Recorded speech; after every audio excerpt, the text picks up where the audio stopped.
Bueno, muy buenas tardes. Antes de responder a esa primera pregunta, agradeceros la asistencia aquí, sobre todo en un día como hoy, con la lluvia, y que siempre me imagino que es incómodo.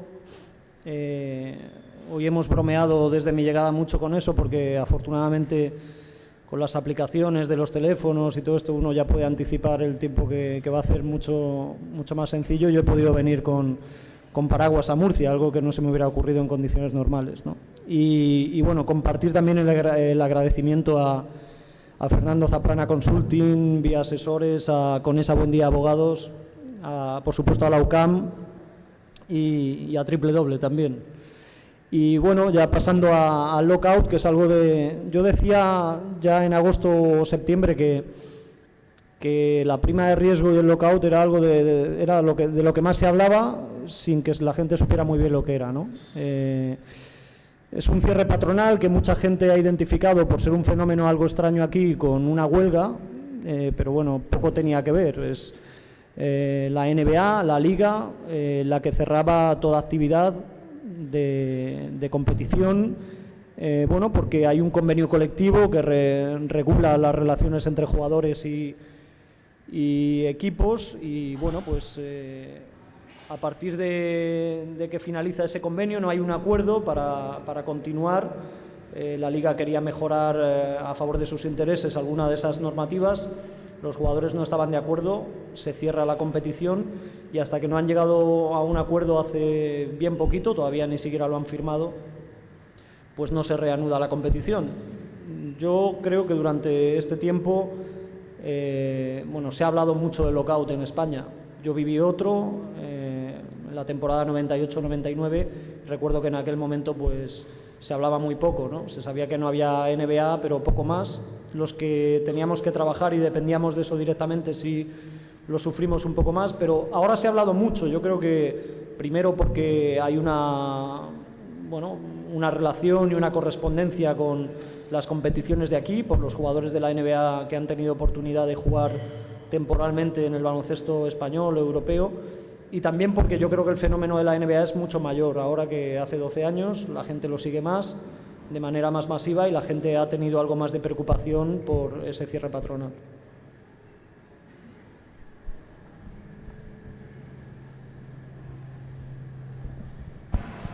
¿Ahora? Bueno, muy buenas tardes. Reiterar los agradecimientos a las empresas y organizaciones que han hecho posible este evento, a Antoni Daimiel por haber venido, a todos los asistentes por la buena acogida y explicaros un poquito también el mecanismo de esta mesa redonda. Vamos a establecer entre Ramón y yo una serie de temas en esta primera parte que durará unos 40-45 minutos y a continuación dejaremos un amplio margen para que todos aquellos asistentes que lo deseen puedan plantear sus dudas y las resuelva Antoni Daimiel. Y bien, siguiendo un poco por el tema del lockout, que va a centrar un poco también esta comparecencia, que nos pudiera explicar resumidamente qué consecuencias va a tener el lockout a nivel de los aficionados, repercusiones económicas y qué consecuencias positivas podríamos extraer también después de este cierre patronal.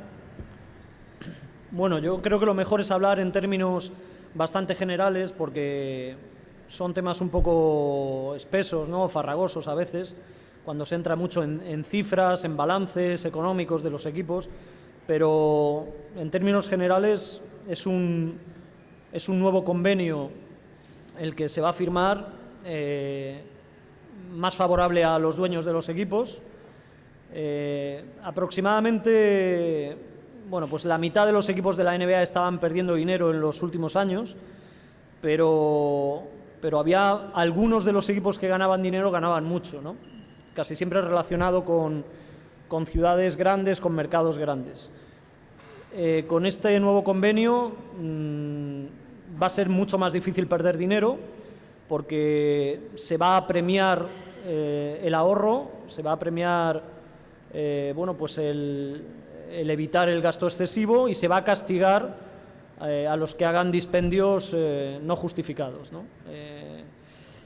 Yo creo que va a haber una clase social y económica de jugadores que va a sufrir también con el nuevo convenio. De hecho, he hablado con alguna gente de jugadores que opinaba que muchos jugadores deberían votar en contra de este convenio porque les perjudica. Me refiero a la clase media de la NBA, jugadores que pueden estar pues entre 4 millones de dólares al año y 7, va a haber menos huecos para ese tipo de jugador con esos salarios, ¿no? Todo el mundo está coincidiendo en que el futuro depara equipos con 3 estrellas, con estrellas muy bien pagadas, y luego rodeados de o bien gente muy joven, con sueldos más limitados, o especialistas, gente veterana, pero también de salarios más cortos, ¿no? Ese es un poco, ese es el panorama que se espera. Y luego, deportivamente hablando, yo creo que todo el mundo tiene muchas ganas de que empiece la temporada, pero es difícil que sea una temporada de mucho nivel. Hablo de temporada regular, ¿no? Es difícil porque hay muchos jugadores que no han tenido el baloncesto en la cabeza durante muchos meses, que no han estado preparándose conforme a lo que es una temporada, que son muchos partidos los que van a tener que jugar, 4 por semana de media, con viajes incluidos, que no hay pretemporada prácticamente, que creo que van a jugar 2 partidos de pretemporada cada equipo en la semana previa al 25 de diciembre, y vamos a ver muchos jugadores cortos de forma, pasados de peso, muchos equipos que no han podido preparar apenas sistemas, mucho 1 contra 1, aclarados, pick and roll como mucho, y bueno, pues los equipos que ya estén más armados del pasado son los que más partido deben sacar de principio, y también los jugadores que han hecho pretemporada compitiendo en Europa, ¿no? Esos jugadores yo creo que van a empezar muy fuerte la temporada. Buenas tardes, Anthony, y a los demás. Como está todo agradecido, voy directo al ajo. Estás hablando de las consecuencias directas que va a tener una temporada mucho más corta y más concentrada. ¿Crees que, aparte de lo que ha sucedido con el lockout, el modelo NBA está consolidado, está bien, tiene margen de mejora? ¿Y qué responsabilidad tiene en el actual modelo una figura absolutamente intocable como es David Stern, al que parece que han querido darle la prejubilación, ¿no?, por lo que ha pasado ahora mismo? Sí, bueno, yo creo que el modelo NBA es un modelo de referencia en cuanto a competición bien organizada y negocio bien desarrollado, ¿no? Pese a la crisis mundial de los últimos años y pese a estas pérdidas que tenían algunos equipos, yo creo que, siendo realistas, sin ponerte del lado de los jugadores o del lado de la patronal, muchas de las pérdidas de algunos equipos tenían que ver con mala gestión de algunas de esas franquicias, ¿no? Ahora mismo va a ser mucho más fácil para los equipos ser rentable, y yo creo que este lockout, que ha hecho que se pierdan 16 partidos cada equipo, es decir, va a haber una temporada de 66 en vez de 82, es algo que va a acusar la NBA en términos de imagen, porque quizás en España no, pero en Estados Unidos la diversidad de opciones de deporte profesional o de entretenimiento relacionado con el deporte es muy amplio, ¿no? Entonces, no es como aquí, que bueno, pues todo el mundo sigue el fútbol y luego pues mucha gente sigue algún otro deporte. No, allí la gente está atenta a varios deportes, profesionales o no profesionales, y tienen mucho más orgullo, en el sentido de que si no hay NBA o si les sienta mal algo relacionado con la NBA, enseguida prestan atención o al baloncesto universitario o al fútbol americano. Y yo recuerdo que en el cierre patronal de hace 12 años, en el que hubo una temporada de 50 partidos, económicamente a la NBA le costó 5 años recuperarse, ¿no? Entonces van a tener que pelear un poquito contra la mala imagen dejada con estas negociaciones. En cuanto a David Stern, yo creo que ha sido un comisionado modélico desde principios de los 80, cuando él se hizo cargo ya como cabeza visible de la NBA. Hay que recordar que él es un ejecutivo, es decir, él no es dueño de ningún equipo, es un ejecutivo a sueldo, a muy buen sueldo,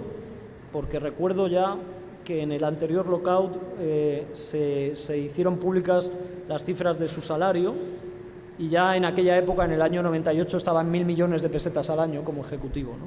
Pero él es el responsable de la recuperación de la NBA después de la crisis de los 70. Él es el impulsor de la NBA que conocimos aquí en España de los 80, de los Celtics, de los Lakers, y él es un pionero en en globalización, es decir, en el interés de llevar la NBA a cualquier rincón del mundo. Y también siempre la NBA, por ejemplo, ha sido pionera dentro del deporte de Estados Unidos en disipar las dudas y los conflictos raciales, ¿no? Porque hay que considerar que la NBA es una liga muy de afroamericanos, que un 80% de los jugadores principales son afroamericanos y que sigue habiendo muchos problemas de este tipo en la sociedad americana, y la NBA, y en particular David Stern, que por cierto es judío, pero siempre ha llevado como líder de los deportes americanos todas las medidas de ejemplarización, de tolerancia hacia la lucha contra el racismo, etcétera, etcétera. Siempre ha sido él el impulsor. Hablando, como has comentado antes, de economía y rentabilidad, da la sensación de que la NBA, resultado deportivo y rentabilidad de la franquicia no van necesariamente de la mano, porque franquicias deportivamente ruinosas, quiero decir, que no tienen ningún tipo de resultado, que viven tranquilas porque en la NBA no hay descensos, mientras tengan ingresos y tengan un sustento económico, se sabe que va a estar ahí, porque además está el aliciente del draft, ¿no? De poder elegir y de jugar con eso. Sí, yo creo que a veces hay que ser muy didáctico aquí para contarle a la gente lo que es la NBA, ¿no? Como modelo de liga y de competición. Para la NBA, una principal preocupación es que sea una competición igualada. Contra esto hay que luchar. Hemos dicho antes que equipos de Los Ángeles, de Chicago, de Nueva York, de Boston, son equipos que lo tienen más fáciles en cuanto a ingresos, ¿no? Pero la NBA siempre trata de limitar, de que esos equipos sean generosos con los equipos más pequeños para provocar la igualdad, ¿no? Incluso con medidas un poco antipopulares en Estados Unidos a nivel económico y político, como son subsidios a los más necesitados dentro de lo que es la liga, ¿no? Pero ellos piensan que la igualdad es competitividad y que la competitividad es negocio para todos, ¿no? Es decir, está dirigida a la rentabilidad a medio y largo plazo, ¿no? También a la popularidad, es decir, los Lakers, los Celtics, los Knicks, estos equipos no dejan de ser menos populares en Estados Unidos, en su ciudad o en el mundo, por el hecho de que empiecen a ser populares otros, ¿no? Que es algo que no ocurre en el deporte español. Y luego, bueno, pues os puedo contar, por ejemplo, lo más destacado puede ser para nosotros el reparto televisivo, ¿no? Que genera tanta polémica últimamente, lo ha generado, liderada por Del Nido, el presidente del Sevilla, aquí en el fútbol, ¿no? Allí hay que considerar que ellos ingresan 930 millones de dólares al año por televisión a nivel nacional de todos los Estados Unidos. ABC por un lado, que es televisión en abierto, y ESPN, TNT por otro, y eso lo reparten equitativamente. Creo que sale 31 millones por equipo. Para todos igual, da igual que uno tenga más audiencia, que otro tenga menos, para todos el mismo dinero. Lo que luego ofrecen es la libertad para que cada uno negocie derechos televisivos locales o regionales. Es decir, los Lakers pueden negociar con televisiones de Los Ángeles o de California e ingresar conforme a esa negociación. Y curiosamente, hace 48 horas hemos sabido que ha firmado un contrato Lakers por 20 años con una empresa televisiva para ofrecerte partidos por televisión de los Lakers en California, y van a ser sus ingresos entre 150 y 200 millones al año solo por eso. ¿Qué ocurre? Que Minnesota, el equipo donde va a jugar Ricky, está en otra película en cuanto a televisión regional. Minnesota lo que quiere, ahora está preocupado porque se llene el pabellón. Creo que aquí ese problema lo podéis conocer, ¿no? Decís, bueno, las autonómicas televisan cuando el UCAM Murcia juega en casa, pero no se le ve cuando juega fuera, ¿no? Y eso puede perjudicar a la entrada al pabellón en los partidos como local. Bueno, pues en esa película está Minnesota, y Minnesota prefiere que haya 18 partidos al año que no se televisen a nivel local, ni siquiera, solo por cable, para quien pague, y además bastante, por ver todos los partidos de Minnesota, que esa es una posibilidad, pero no se televisan a nivel local para, bueno, pues incentivar un poco la asistencia al pabellón, que en la época de Kevin Garnett se llenaba y había un gran ambiente, y ahora están sufriendo de escasez de público. Escasez de público, estamos hablando 16.000, ¿no? Porque creo que el año pasado Milwaukee era el equipo que menos gente llevaba al pabellón y eran 15.000 y pico de media. En esa manera de mover el dinero para que todos los equipos tengan posibilidades de ser competitivos, sería uno de los ejemplos de modelo de organización y competición, la NBA. Pero ¿en qué cosas está muy atrás de otras competiciones, no sé, digamos, europeas o americanas? ¿Qué cosas le faltarían por mejorar? Bueno, yo no soy muy... Por la edad que tengo, por generación, siempre recuerdo que discutía mucho con el que era mi compañero Andrés Montes, porque él tenía 12 años más que yo, 13 años más que yo, y él había vivido una época en la que todo lo que venía de Estados Unidos te cautivaba, ¿no? Cuando él era joven. La música, la cultura, las series, la televisión, y él era muy pro todo lo que venía de Estados Unidos. Él no le veía ninguna falta a nada, no solo a la NBA, ¿no? Y entonces yo, por ser de una generación posterior, intentaba ser un poco más estricto a la hora de analizar el tema de la NBA, ¿no? Que era lo que más nos ocupaba. Pero debo reconocer, siendo sincero, que con el paso de los años la NBA me ha ido convenciendo en casi todo. Quiero decir, que hay cosas de las que en un momento puedes dudar y pasa un tiempo y dices, ah, claro, esto lo estaban haciendo por esto otro, ¿no? Ha habido decisiones recientes, por ejemplo, el código de vestuario para los jugadores, ¿no? Que tenían que ir vestidos de una determinada manera y que creó bastante polémica en Estados Unidos. Pues es algo que al principio tomabas con dudas, ¿no? Decías, hombre, es una imposición que no debería ser así. Al final, a la larga, se ha visto que era una medida adecuada, porque además, curiosamente, esto es una curiosidad, la moda europea se ha visto muy beneficiada, porque ahora las estrellas afroamericanas de la NBA están vistiendo casi todos con marcas de origen europeo, ¿no? Sobre todo italiana. Y bueno, pues hay muchas críticas en Europa con respecto a la sencillez del juego, a la manera de alimentar las estrellas, pero todo esto tiene una explicación, o sea, hay unos motivos para hacer esto. Ellos siempre piensan en la difusión, en la venta de productos. Tengo por aquí el dato. Mira, ellos reciben anualmente, toda la NBA ingresa anualmente 5.000 millones de dólares solo en venta de productos oficiales de NBA a nivel mundial. Eso es mucho dinero, muchísimo dinero.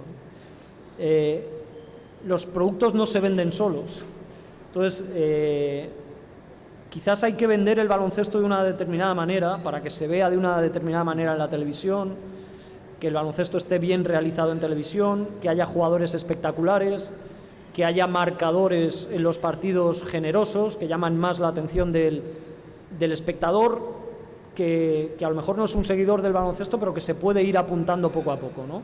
Porque al que le gusta el baloncesto, ese ya está, retransmita el partido que lo retransmita, juegue quien juegue en su equipo, ese va a ver los partidos. Pero no, aquí de lo que se trata es de añadir nuevos aficionados, ¿no? Y para añadir nuevos aficionados, tú tienes que ofrecer unos highlights, unos resúmenes o las mejores jugadas del día o de la semana que sean verdaderamente atractivos, ¿no? Y que lo sean atractivos para un niño de Singapur, de Sudáfrica, de Argentina o de Suecia, ¿no? Que lo vea por televisión y le enganche.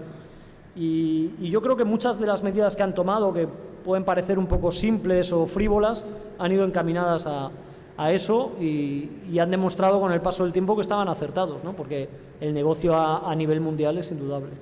Sorprende también, un poco en comparación con Europa, cómo se explota la publicidad, los altos ingresos que se obtienen por publicidad, sin vender el nombre, por ejemplo, del equipo, ni tampoco poner nombre en las camisetas, cosa que en Europa es lo más habitual. Sin embargo, sí que, a diferencia de Europa, se venden los estadios. Casi todos tienen nombre de alguna marca. Sí. Mira, tengo por aquí sobre este asunto algunos datos concretos que, por ejemplo, explican que solo en promociones y sponsors los equipos grandes de la NBA, los que tienen un mayor mercado, ingresan solo por esos conceptos entre 30 y 40 millones de dólares al año. Los pequeños, y estamos hablando de Milwaukee, Minnesota, Memphis a lo mejor, entre 10 y 15 millones al año solo de promociones y de sponsors. Cuando se ha hablado ahora durante el lockout del famoso reparto de beneficios, que si 50-50, 57 contra 43, todo esto se refiere al Basketball Related Income, que es bueno, pues un concepto que tiene que ver con ingresos de la NBA por venta de entradas, por derechos de radio y televisión, tanto en Estados Unidos como fuera, por las ventas que se generan en los pabellones, en tiendas, en bares, en restaurantes, por los aparcamientos, por los sponsors también. Por ejemplo, una curiosidad que pregunta mucha gente, las cheerleaders y las mascotas, ¿no? Bueno, pues las cheerleaders y las mascotas hacen su espectáculo en el pabellón, pero luego se pasan la semana yendo a comunidades de vecinos, residencias de ancianos, colegios, institutos, fiestas privadas, y de ahí se está llevando un porcentaje la franquicia también, aparte de estar completando el sueldo de las cheerleaders y del que se disfraza de mascota, ¿no? Y hablando sobre lo que comentabas, la cesión del nombre de la empresa al pabellón, bueno, pues hay que recordar que la mayor parte de los pabellones son del municipio, de la ciudad, pero un 40 o un 50% de lo que paga esa empresa se lo queda a la franquicia, ¿no? Que es la que está jugando ahí. ¿Y qué ocurre?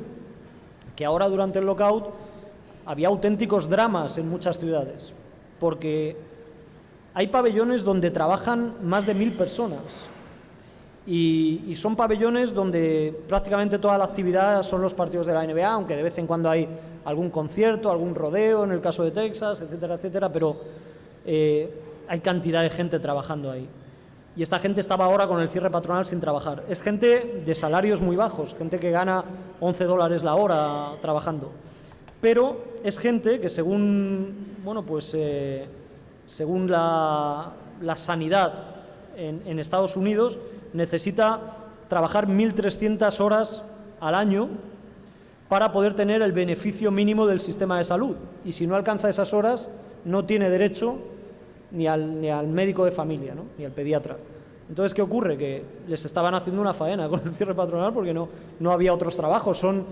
Hay que recordar que Estados Unidos tiene ahora mismo un 9,1, creo, de tasa de paro, pero hay algunas de estas ciudades o algunos de estos estados que están en el 12, en el 14, es decir, claro, Detroit, Memphis también, Nueva Orleans, sitios que tienen tasas de paro altas y que además toda esta gente, los empleados del aparcamiento, de todos los bares, restaurantes, tiendas, del pabellón, toda esta gente está sin trabajar, ¿no? Y estaba siendo un auténtico drama, y yo creo que los alcaldes y las ciudades han presionado mucho también, tanto a los dueños de los equipos como a los jugadores, para que llegaran a un acuerdo cuanto antes.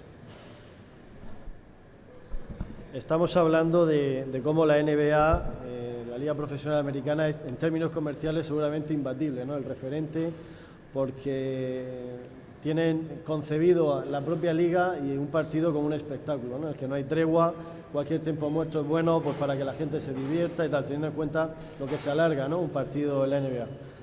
Pero a mí me gustaría extender esta reflexión y que tú abundaras en este sentido a una liga que a priori es menor, pero que en Estados Unidos tiene una audiencia y un seguimiento masivo, como es la NCAA, la liga universitaria. Ahí estamos hablando de canchas llenas, de seguimiento masivo también a través de la televisión, con audiencias masivas, y cómo la propia mentalidad, cultura americana crea espectáculos ya desde ese nivel. Me estoy acordándome de un partido, si no recuerdo mal, de la NCAA que se disputó en un portaaviones. Yo no sé si eso lo veremos alguna vez aquí en España, pero enlazo con el planteamiento.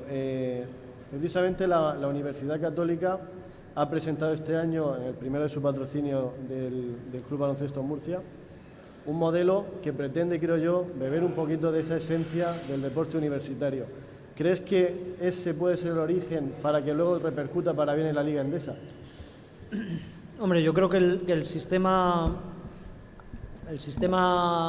deportivo unido al sistema educacional de Estados Unidos, referente sobre todo a la organización que hay de competición deportiva en high school, en instituto y en la universidad, yo creo que está bastante bien resuelto, ¿no? Podríamos decir. Y que aquí el sistema que tenemos está muy lejos de alcanzarlo. Tampoco sé si hay demasiada intención. Sé que hay gente que lleva unos años ya, sobre todo a nivel de instituto y de colegios, buscando plantar las semillas, ¿no?, para crear algo así, ¿no? Porque esto sobre todo se refiere al vínculo que crea en cada persona el lugar de donde procede su formación, su educación. Es decir, el equipo de tu universidad es un equipo del que siempre eres, porque tú has estudiado allí, no porque hayas jugado en ese equipo, ni siquiera conoces a sus jugadores, ¿no? O a lo mejor te graduaste hace 20 años y no has vuelto a pisar por la universidad, pero ese es tu equipo. Y eso te une a toda la gente que ha estudiado durante los últimos años, durante las últimas décadas en esa universidad, ¿no? Es una cuestión de corazón, de emociones. Y se da la circunstancia que tienen una liga muy bien organizada, ¿no? Y unas competiciones deportivas bueno, pues que disponen, también por las posibilidades económicas que tienen los centros educativos, de facilidades para formar muy bien a los deportistas, ¿no? Y para compaginar la formación deportiva con la educacional, y bueno, excelentes pabellones. Yo he cogido por costumbre, cuando viajo a Estados Unidos, visitar algunos campus de las universidades más famosas, siempre que me pillan cerca, y la verdad es que es tremendo, ¿no? Ves pabellones de 12.000 espectadores que pertenecen solo al equipo de baloncesto de la universidad, y luego resulta que tienen otro para el fútbol americano indoor. Yo estuve hace unos años en Michigan State y era tremendo, ¿no? Se te ponían los pelos de punta solo de ver en cada construcción, en cada estadio, en cada pabellón, la placa del millonario, imagino, que había estudiado en esa universidad y que había donado el dinero para la construcción en un gran porcentaje de ese pabellón, ¿no?, que lleva su nombre. Ha habido jugadores NBA que han donado dinero para que en su alma mater, en su universidad, construyan un pabellón con su nombre. Por ejemplo, recuerdo Steve Smith en Michigan State con el nombre de su madre, que murió de cáncer ya hace algunos años. Y bueno, es que tú pasas por allí y dices, aquí tienen que salir jugadores por obligación, porque es todo tan cercano a la perfección, gimnasios, estadios, pabellones, y bueno, pues ya digo que aquí estamos muy lejos. Tendría que ser un proyecto bastante a largo plazo, pero claro, cuando estás muy lejos de algo tienes que empezar cuanto antes, ¿no? Enlazando con el tema de los donativos, yo quería hacer una pregunta en relación a las normas que en España para el mecenazgo. Hablabas de que en Estados Unidos se ha donado dinero para el deporte. Yo no sé allí qué incentivos tiene el donante. Aquí en España el mecenazgo no está muy bien tratado por la legislación, es muy escaso, con lo cual no se incentiva la aportación de particulares y empresas en deportes, son otras actividades de tipo cultural. ¿Tú qué opinas sobre el tema? ¿Deberíamos ampliar?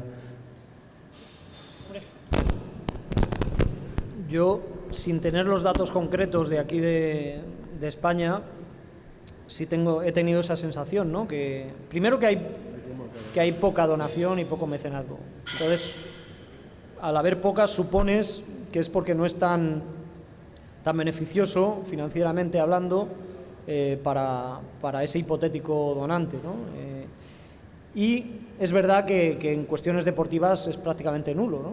Que hay más en otro tipo de cosas. Incluso deportistas nuestros destacados, ves que están invirtiendo dinero en ONGs que tienen que ver con la solidaridad, que está muy bien, pero que no invierten, no devuelven un poco lo recibido en inversión en deporte, ¿no?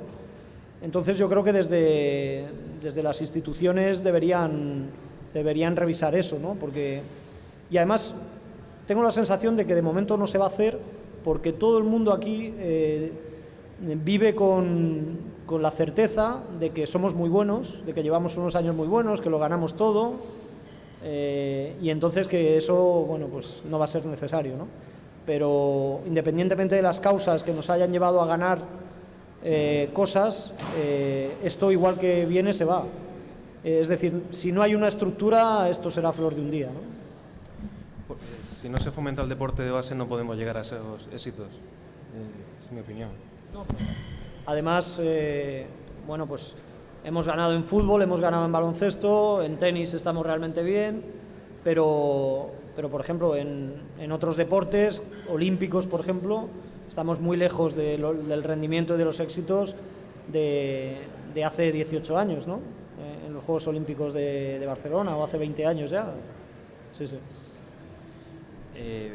Como al hilo de lo que le decía Fernando de potenciar el baloncesto de base y también para cerrar el tema de la NCAA, que como decíamos, es una liga, es una competición donde los jugadores no cobran, solo es un sistema que funciona a través de becas.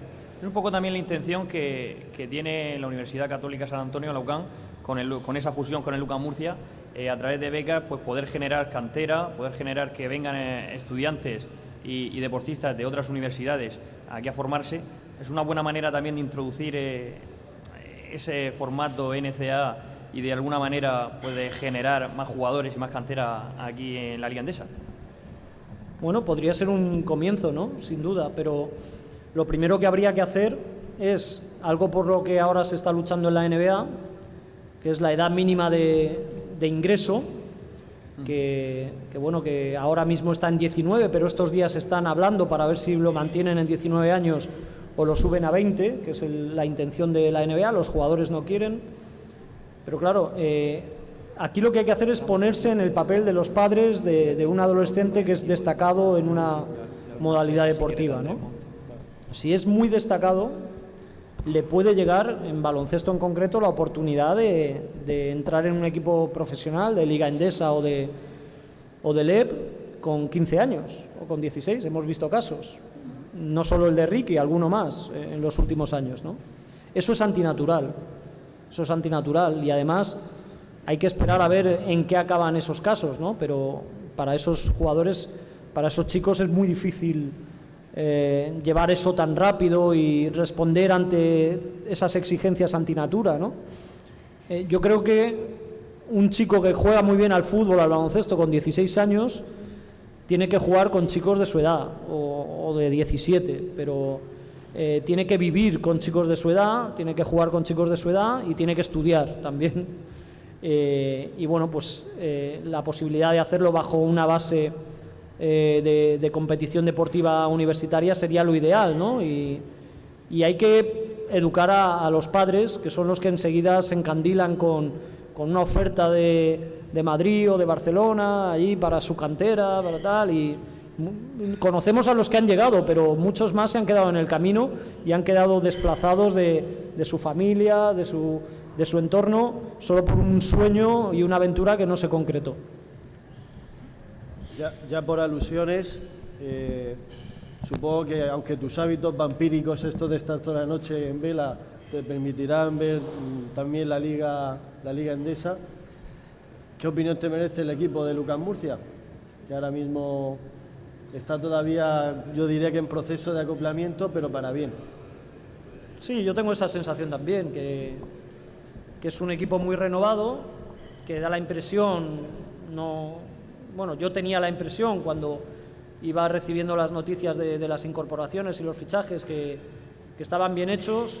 De hecho, ahora me acabo de acordar que mi compañero y amigo Sisto Miguel Serrano, que es murciano y con el que comparto allí mucho tiempo en Canal Plus, él está un poco más despegado del equipo de baloncesto de aquí, sigue más al Real Murcia.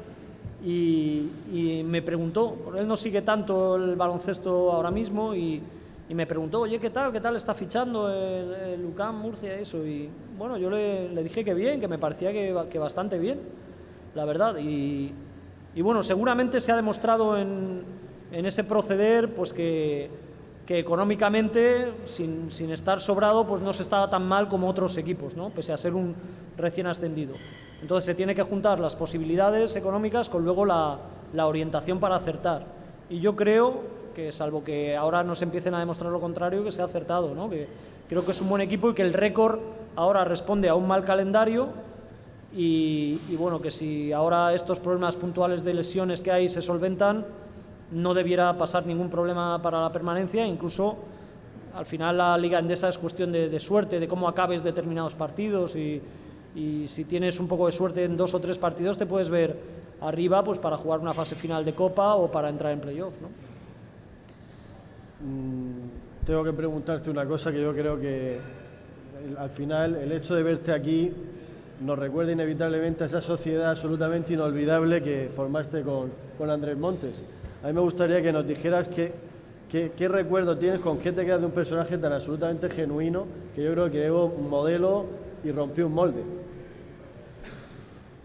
Bueno, yo sigo muy ligado, ¿no?, a la figura y al recuerdo de Andrés, porque yo tenía muy buena amistad con él, yo sigo manteniendo vínculo con sus hijos, con su mujer. Hace poco nos juntamos a cenar, que es una costumbre que mantenemos el día de su cumpleaños, siempre varios amigos nos juntamos, ¿no? Y bueno, nos seguimos juntando algunos amigos de él, habitualmente por cuestiones de trabajo, por amistad, y claro, él tenía esa capacidad de transmitir cosas que luego se quedan en ti, que sin proponérnoslo en nuestra conversación habitual pues salen frases de él, salen, bueno, pues reflexiones de imagínate lo que él diría si viera esto, ¿no? Entonces está muy presente, ¿no? Y el recuerdo es magnífico a nivel personal, a nivel profesional. Y sí considero, porque claro, me preguntan mucho todavía por él, sí considero que yo tengo una imagen de Andrés Montes diferente a la que se tiene como mero consumidor de lo que era su trabajo, como espectador, como oyente, porque él era de verdad un poco como aparecía en la televisión, pero él era un profesional muy consciente de que él, cuando salía por los medios, tenía que vender un producto, era muy particular, tenía siempre una visión muy libre de lo que era la profesión periodística y la comunicación, por eso era tan diferente, ¿no? Y no voy a decir que todo fuera un papel, todo lo que él hacía, porque había muchos elementos comunes con cómo él era de verdad, pero luego hay cosas de él pues que la gente no comparte, ¿no? Lamentablemente, porque son cosas que a mí me parece que tenían mucho valor y bueno, pues él, o sea, desde que él fallece, desde que desaparece, a mí me falta mucho porque yo hablaba prácticamente a diario con él. De hecho, se puede decir que desde que se fue de Canal Plus a La Sexta hablábamos mucho más fuera de micrófono de lo que lo hacíamos antes, ¿no? Es decir, ya no trabajábamos juntos, pero él me quería contar las cosas de La Sexta, yo le contaba las de Canal Plus y bueno, compartíamos aparte de hablar de otros muchos asuntos, ¿no? Muy bien, pues una vez expuestos los temas, pasamos al turno de preguntas, así que el que quiera formular una pregunta, que levante la mano y enseguida vamos pasando el micro. Voy a contestarlo todo, ¿eh? O sea, y debería arrancarse algún periodista, no los que tenemos en primera fila.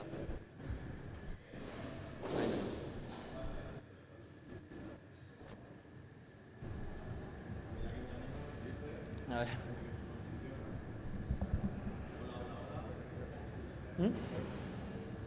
Ah, sí. Sí, le reconozco de Twitter. Sí. Habla fuerte.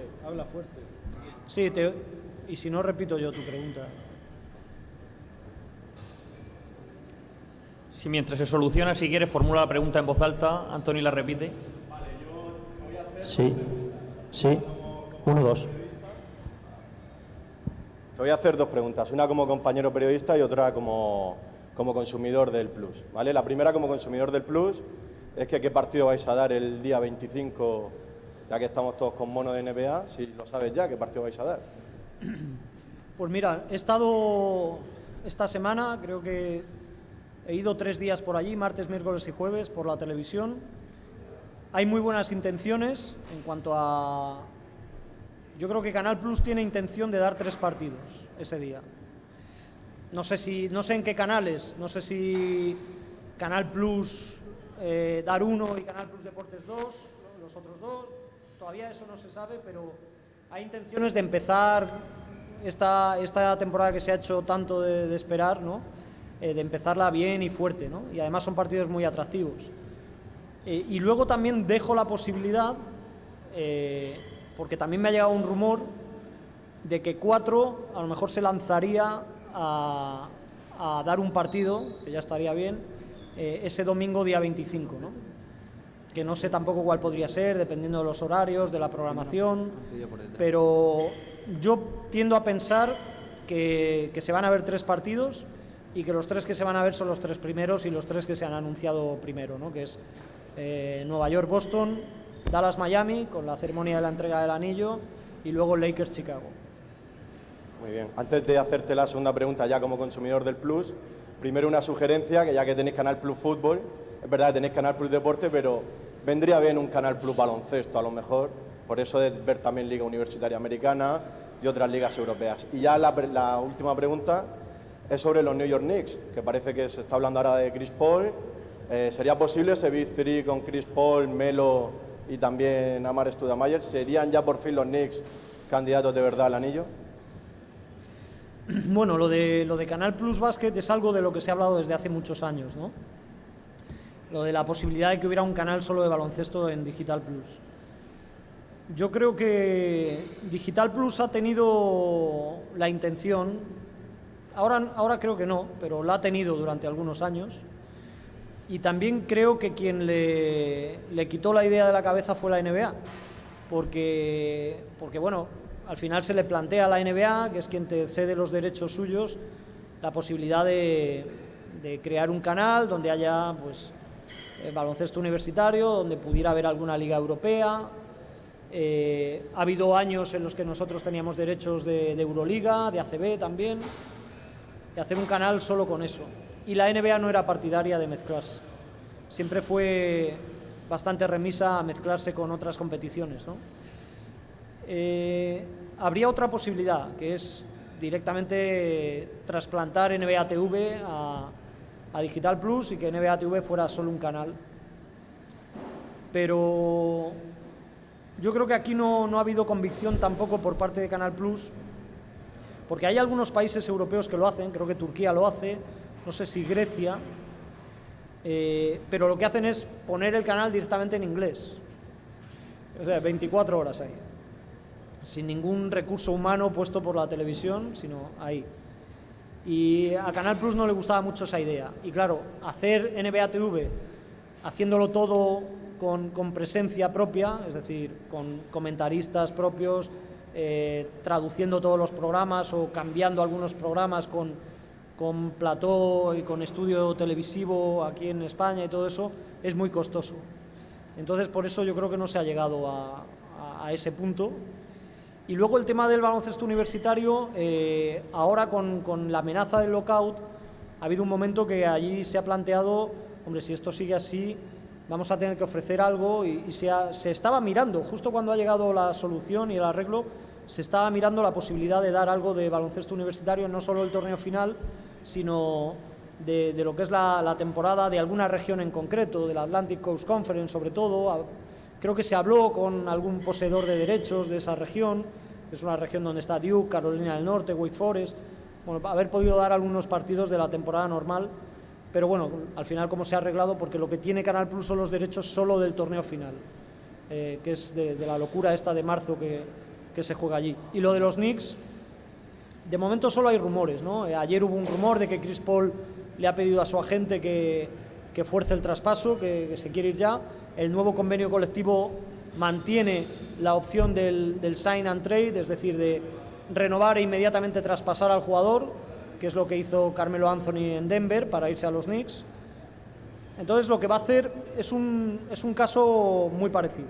Chris Paul va a presionar constantemente hasta que los Hornets le traspasen. Lo que pasa que no coincide mucho con los planes de los Knicks, porque los Knicks lo que quieren es más o menos pasar y salvar esta temporada como sea y hacer una limpia de jugadores, de hecho fichar jugadores este año con un año de contrato para entrar fuerte en el 2012, o bien a por Chris Paul o bien a por Dwight Howard, poder fichar algún otro buen jugador, que es donde ellos van a tener más disponibilidad económica para fichar en el verano del 2012. Buenas tardes, yo quería volver al tema del lockout. Casi todos los equipos grandes de Europa han fichado jugadores en edad, menos 2 de los más grandes, en este caso el Barça y el Panathinaikos. Quiere decir que los deberes lo han hecho antes y mejor estos dos equipos que el resto?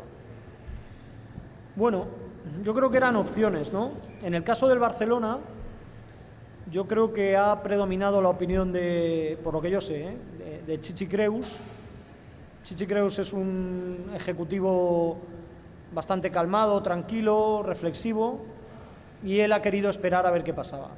Aún así, el Barcelona le ha tenido que hacer sitio a los dos Gasol en el primer equipo y a Calderón en el filial para entrenar, lo cual ya, los que sean entrenadores lo saben, te puede generar hasta problemas. No es lo mismo entrenar con 14 que con 12 y bueno, pues ahí han estado, pero es un equipo, como está demostrando ya en Euroliga, un equipo que yo creo que ha vuelto al nivel de hace 2 años, un equipo tremendo, una gran plantilla y además otra vez con hambre, competitivo, ¿no?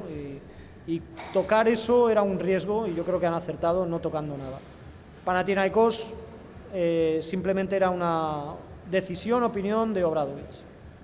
Obradovic no quiere estrellas NBA, no las quiere. Yo recuerdo en París en el año 97, todavía era una buena época de Tony Kukoc y coincidimos en el hall del hotel, estábamos unos cuantos hablando allí en el McDonald's y pasó Tony Kukoc al lado de Obradovic, estábamos hablando con Obradovic, le saludó así de rápido y de pasada y Obradovic dijo enseguida, mira este ya no le gusta entrenar, este ya no trabaja y tal. Y era todavía o sea, a Obradovic no le gusta ese talante de estrellas, ¿no? de la NBA y prefiere eso no tocarlo, ¿no? Pero también hay que respetar lo que han hecho los equipos que se han fichado, porque seguramente han sacado beneficios un poco deportivos, en una época en la que todavía no te juegas títulos, pero beneficios deportivos en cuanto a número de victorias que te ayudan a una clasificación y también, sobre todo, en cuanto a imagen. Yo soy consciente de que al Real Madrid, en cuestión de ganar aficionados y adeptos y atención mediática, le ha venido muy bien lo de Rudy y lo de Ibaka. Hola, ¿qué tal, Anthony? Mi pregunta es sobre Marc Gasol. La situación que tiene Marc Gasol ahora mismo, si va a recibir alguna oferta interesante, si se la va a igualar Memphis, ¿qué va a pasar con Randolph? Bueno, yo tengo la sensación, por lo que he podido leer, porque ayer o anteayer salieron unas declaraciones en el periódico de Memphis del dueño de los Grizzlies, diciendo que iban a hacer todo lo posible por mantener a Marc Gasol. Todo lo posible es mucho en el caso de Memphis, porque con el nuevo convenio el límite salarial va a estar en 58 o 59 millones, pero tú no empiezas a pagar impuesto de lujo, que es lo que de verdad les duele a los dueños, hasta que no pasas de 70. Entonces, haciendo cuentas, más o menos tienen a todos los jugadores con contrato en vigor, salvo Shane Battier, que creo que quieren que se quede en el equipo, pero todo lo demás está atado. Si sumas los salarios de todos y le sumas 14, por poner una cifra, 14 millones por Marc Gasol, están en 69 o 70. Es decir, no pagarían impuesto de lujo. Eso quiere decir que, por la intención del dueño y por las posibilidades relacionadas con el impuesto de lujo y el límite salarial, tengo la certeza de que él va a seguir en Memphis. Yo estoy prácticamente convencido. Es posible que reciba ofertas, pero eso lo arreglan enseguida, porque en cuanto el agente, además creo que en estos días el agente de Marc Gasol, que es el mismo de Pau, Art Telem, iba a reunirse con gente de los Grizzlies, ¿no? En cuanto se reúnan y le diga ¿hasta dónde estáis dispuestos a llegar? Pues si le dicen a 12, pues a lo mejor le dice, oye, pues yo sé de algún equipo que daría 13 o 14. Bueno, pues entonces en ese caso ellos van a hacer una oferta y creo que va a ser complicado que haya otro equipo que haga una oferta superior a esa que le vayan a hacer los Grizzlies, y va a ser un contratazo, ¿eh? Va a ser... He dicho 14, pero no sé si llegará a 14, pero yo creo que 10 o 12 por año en 5 años, que es el tiempo que se puede quedar en Grizzlies, no se lo quita a nadie.